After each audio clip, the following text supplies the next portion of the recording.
இன்றைக்கி கிராமத்து கருவாட்டு குழம்பு பார்ப்போம் வாங்க. இது பாட்டி வீட்டில் வைக்கிற கருவாட்டு குழம்பு. இது பேர், இந்த கருவாடு பேர் ஐல. நாங்கள் ஐலன்னு சொல்லுவோம், இங்கே என்ன சொல்கிறாங்கன்னு தெரில. இதில் குழம்பு வச்சா ரொம்ப ரொம்ப ரொம்ப டேஸ்டியாக இருக்கும்பா. இதில் இன்றைக்கி அக்கா வாங்கி ரொம்ப ஸ்டோர் பண்ணி நல்லா டப்பாவில் டைட்டாக மூடி ஃப்ரீசரில் வச்சுருவேன்.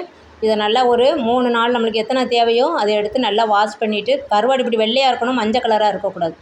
அதை எடுத்து வாஷ் பண்ணி அக்கா வச்சுட்டேன். இப்போ வந்து இதுக்கு ஒரு கைப்பிடி தேங்காய், 2 ஸ்பூனு தனியாத்தூள், மல்லித்தூள், அப்புறமா மிளகாத்தூள் வந்து 1½ ஸ்பூன்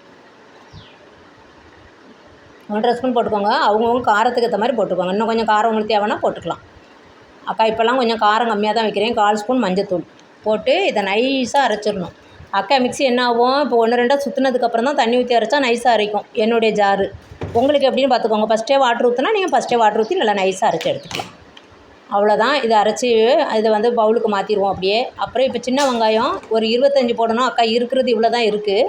அப்புறமா ஒரு பெரிய வெங்காயத்தில் ஒரு மீடியம் சைஸாக ஒரு 2 கட் பண்ணி போட்டிருக்கிறேன். இதை வந்து ஜீரகம் ஒரு 1/2 ஸ்பூன் போட்டு லைட்டாக சுற்றிட்டு வந்துடணும். குறப்பாக ஒரே ஒரு சுற்று தான், நைஸாக ஆயிடக்கூடாது. நைஸானால் டேஸ்ட்டு வேறு மாதிரி. இப்போ 4 மீடியம் சைஸ் தக்காளி நல்லா கழுவிட்டு, நம்ம எந்த சட்டியில் கருவாட்டு குழம்பு வைக்க போகிறோமோ அதில் போட்டு நல்லா பிசைஞ்சு விட்டுக்கோங்க. ரொம்ப கூலாக ஒன்றும் அவசியம் இல்லை, 1-2 நல்லா பிசைஞ்சு விட்டுக்கலாம். இப்படி தான் பாட்டி வைப்பாங்க. இது பாட்டியுடைய டிஷ்ஷு. பாட்டி வீட்டு கருவாட்டு குழம்பு, கிராமத்து கருவாட்டு குழம்பு ரொம்ப ரொம்ப ரொம்ப டேஸ்டியாக இருக்கும். இதை செஞ்சு பாருங்கள். பார்த்துட்டு அக்கா கமெண்டில் சொல்லுங்கள். அந்த அரைச்ச வெங்காயத்தை போட்டுடலாம். 1-2 சுற்றி வச்சுருக்கோம்ல, அதை போட்டுட்டு இப்போ தேங்காய் மசாலா எல்லாம் அரைச்சதை அதையும் ஊற்றி விடணும்.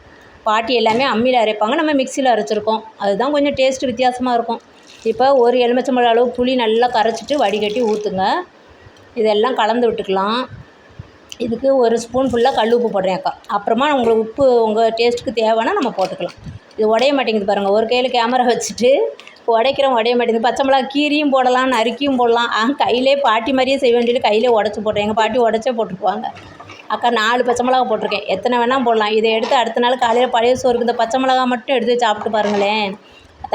தட்டை விட்டு எந்திரிக்கவே மாட்டோம். அவ்வளோ டேஸ்டியாக இருக்கும்பா. இந்த கருவாடை வாங்கி குழம்பு வச்சு பாருங்கள், அவ்வளோ சூப்பராக இருக்கும். ஊரே மணக்கும். அவ்வளோதான். இதில் சால்ட்டு காரம் எல்லாம் உங்களுக்கு ஏற்ற மாதிரியே பார்த்துக்கோங்க. பார்த்துட்டு இப்போ நம்ம வந்து தூக்கி அடுப்பில் வச்சிடலாம்.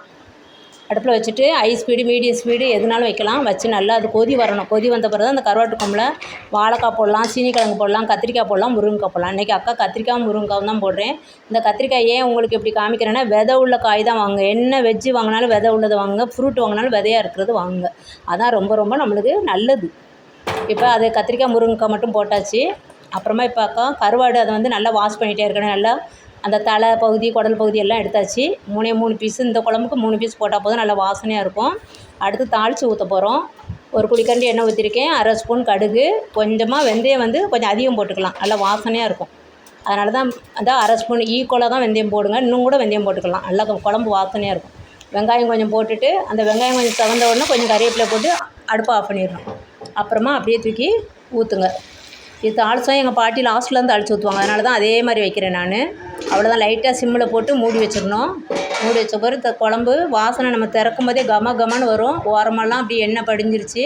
எவ்வளோ ஆயில் வேணாலும் நீங்கள் ஊற்றி தாளிச்சிக்கலாம். அக்கா மீடியமாக கொஞ்சமாக தான் ஊற்றிருக்கிறேன். இந்த கிராமத்து கருவாட்டு குழம்பு, பாட்டி வீட்டு குழம்பு நீங்கள் செஞ்சு பாருங்கள். இந்த மெத்தட்லேயே செஞ்சு பார்த்துட்டு அக்கா கமெண்டில் சொல்லுங்கள்.